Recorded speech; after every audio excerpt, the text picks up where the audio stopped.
आज के इस वीडियो में हम लोग 5.3 का क्वेश्चन नंबर 16 को देखने वाले हैं। अब ये वर्ड प्रॉब्लम है, इसीलिए थोड़ा सा ध्यान से समझना चीजों को। ठीक है, देखो, अ सम of 700 is to be given 7 cash prize to the student of a school for their overall academic performance।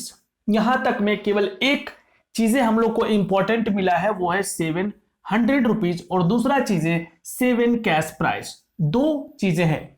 आगे, etch price is 20 rupees less than it's preceding price. ये लाइन भी हम लोगों का काम का है, तो इसको भी हम लोग अंडरलाइन कर लेते हैं। Find the value of each price.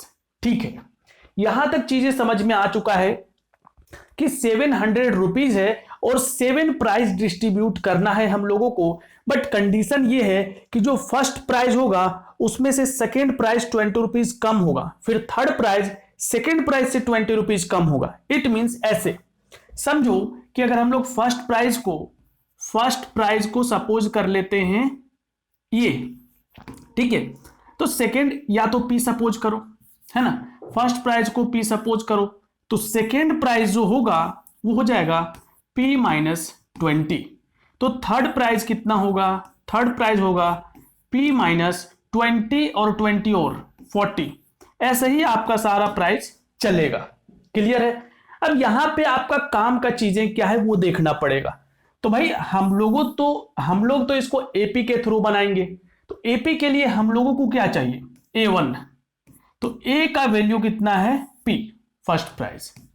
हम लोगों को चाहिए डी। अब भाई देखो, आप डी यहां पे दो तरीके से लिख सकते हो। एक कि 20 रुपीज डिक्रीज हो रहा है तो आप डी डायरेक्टली -20 ले सकते हो। अदरवाइज आप क्या कर सकते हो? P माइनस 40 और P माइनस 20 सब्ट्रैक्ट कर सकते हो। Next term minus previous term, दोनों तरीके से कर सकते हो। देखो, P माइनस 40,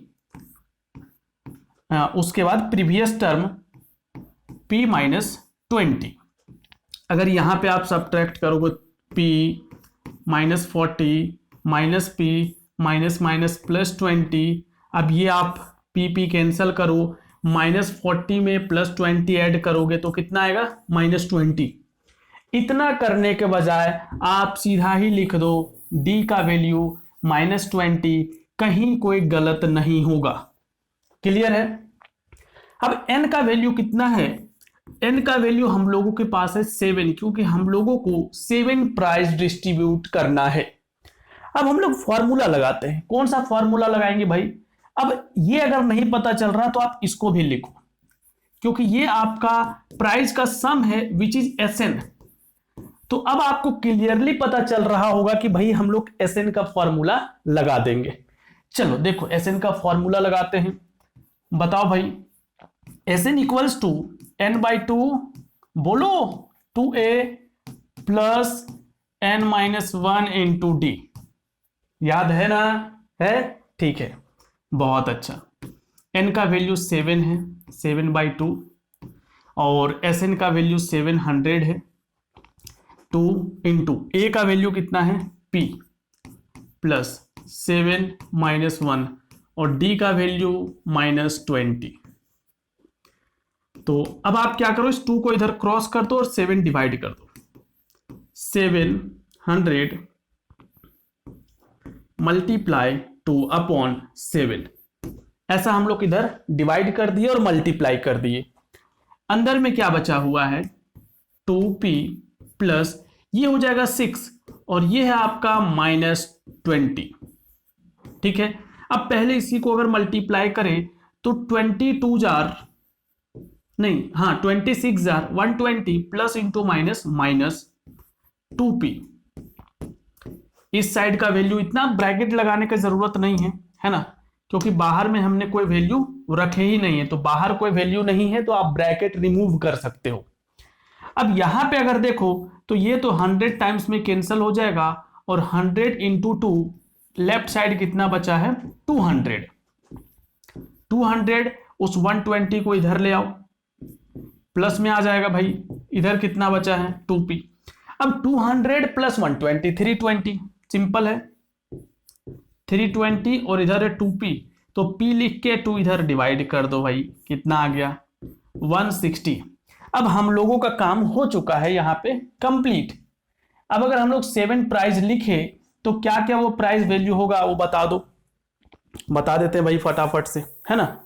ये जो 7 प्राइस होने वाला है, आपका P का वैल्यू कितना आया 160, तो P अगर 160 आया इट मींस ये फर्स्ट प्राइस हो गया। अब सेकेंड प्राइस क्या होगा 160 माइनस 20, तो ये हो गया फर्स्ट प्राइस, है ना। सेकेंड प्राइस हो जाएगा आपका 140, थर्ड प्राइस हो जाएगा 120, फोर्थ प्राइस हो जाएगा 100 एंड फिफ्थ प्राइस हो जाएगा 80, सिक्स्थ प्राइस हो जाएगा 60 एंड सेवेंथ प्राइस हो जाएगा 40। ठीक है, आप चाहो तो सारा ऐड करके देख सकते हो, है ना। ये 160 है, 160 प्लस 40 कितना हो जाएगा 200 होगा, देखना, ठीक है। और 120 प्लस 80 कितना हो जाएगा 200, 400 हो गया।